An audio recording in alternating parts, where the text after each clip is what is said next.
Hi, my name is Sergeant Roger Bacon with the Unalaska Police Department. Today I would like to talk to you about providing anonymous information about drug activity in the city of Unalaska. As you may or may not know, the city of Unalaska has an anonymous drug hotline. The number is 581-6422. You can also call the main police number at 581-1233 or in an emergency call 911. The confusion seems to surround what information the police department needs or wants. We will of course take whatever information we can get, but to be able to take action we need specific and verifiable information. When the police department receives information, we must assess the veracity of the information and how best we can use it.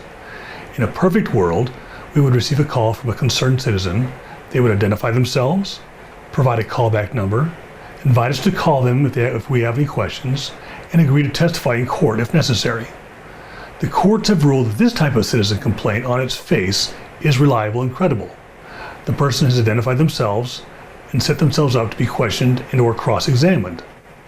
With an anonymous tip, the courts require certain standards before the information can be used, say in a search warrant.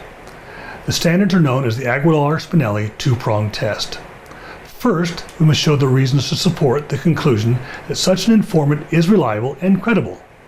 Second, we must show some of the underlying circumstances relied on by the person providing the information. The Aguilar court ruled that the reliability of both the information and the informant must be independently shown. What this means to the police is that we must show that the anonymous person is reliable and was in a position to see or know what they are reporting. The police accomplish these tasks by verifying as much of the provided information as possible.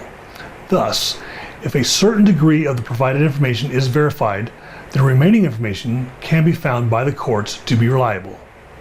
Again, what this means in the realm of a drug tip is that the police needs as much specific detail as possible. Take the following tip. John Smith is selling drugs. He is a drug dealer. The caller is first assuming that the police know who John Smith is. In a small town, we may know who he is, but then again, we may not. Also, what comes to your mind when someone tells you that John Smith is a drug dealer? Do you picture Al Pacino sitting around a large pile of cocaine as in Scarface? Or do you picture Jay and Silent Bob standing outside the Quick Stop selling marijuana as in Clerks? Also, where and when is John Smith dealing drugs? To whom is he dealing drugs? What type of drugs is he dealing? And how did the anonymous caller obtain this information? Do you see the problem with this type of generic report? There's not much we can do with it. Now take these for example. I saw John Smith conducting what I believe were drug transactions. He was in his house at 275 Stewart Road last night from around 11:30 p.m. to 1:30 a.m. Over the course of 2 hours, I saw 6 different cars come up to the residence. A person would get out of the car, go into the residence, stay for about a minute, return to the car, and then drive away. This has been going on for several days now. I overheard John Smith saying he was going to be returning to town with a large amount of heroin. He said he was going to be flying in on October 10th at around 4:30 p.m. The person he was talking to asked if he was worried about being caught. John said he hides the drugs in his carry-on surrounded by coffee to trick the dogs. These examples show the type of detail that are needed for us to be able to take action.